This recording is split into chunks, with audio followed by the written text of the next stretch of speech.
Well, what we've done is we've said, if you want to come along with us, and you have a job and you live indoors, then you get to commit to a year, you get to commit to 10% of your income, you get to commit to 4 to 6 hours a week to create a church that will never be about you, but it will always be about our friends without houses coming in the door. Mm-hmm. And so far we have, I think, 12, maybe 15 people who are committed to that purpose, that cause. Mm-hmm. Which is the distinctive of the bridge. Mm-hmm.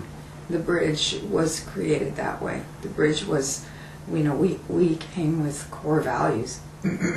Excuse me, things we thought were important. But the way the bridge was created was, what do you guys want this to look like?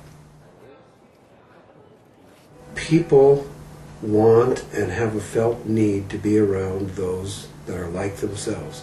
So if you look at any culture, people tend to look, act, talk, think like the people within that culture.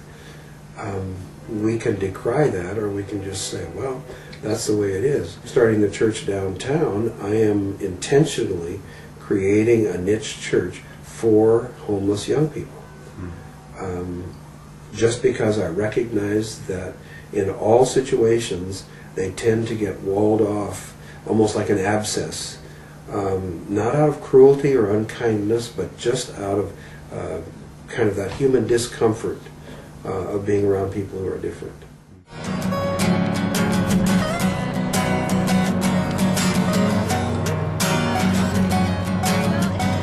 When I was outside living on the street about 3 years ago, I met Ken at the square, and he walked up looking bald and all skinheady.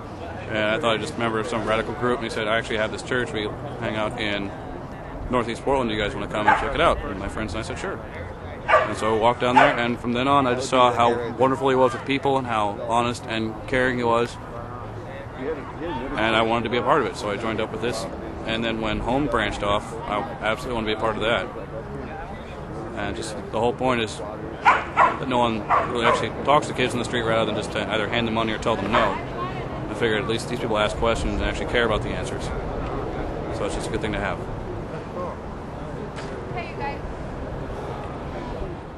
I think it should be noted that culture is not content. They influence each other. Yeah.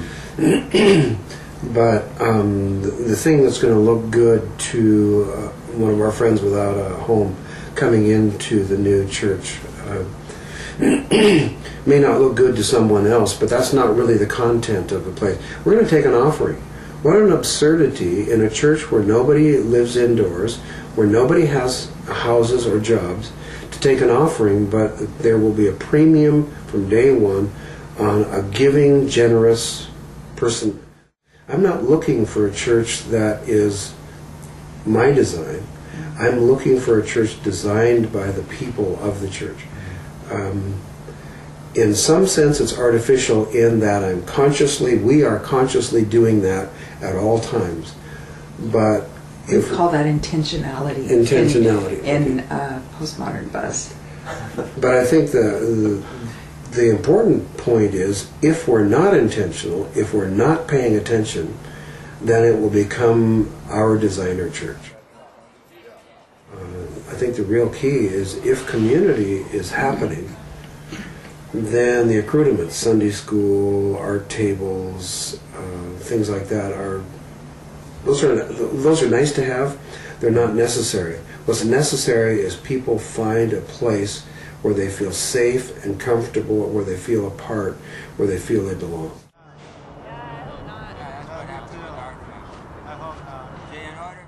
I got involved with One for One, or are we talking about Home? Yep. Home, because it seemed the natural thing to do right after just going down and building relationships with our friends. I naturally want them to know Jesus, the one that I love and I serve, and I think relationships are the most important thing in life. Just loving God and loving others, and so it just seems like a natural thing for me to do.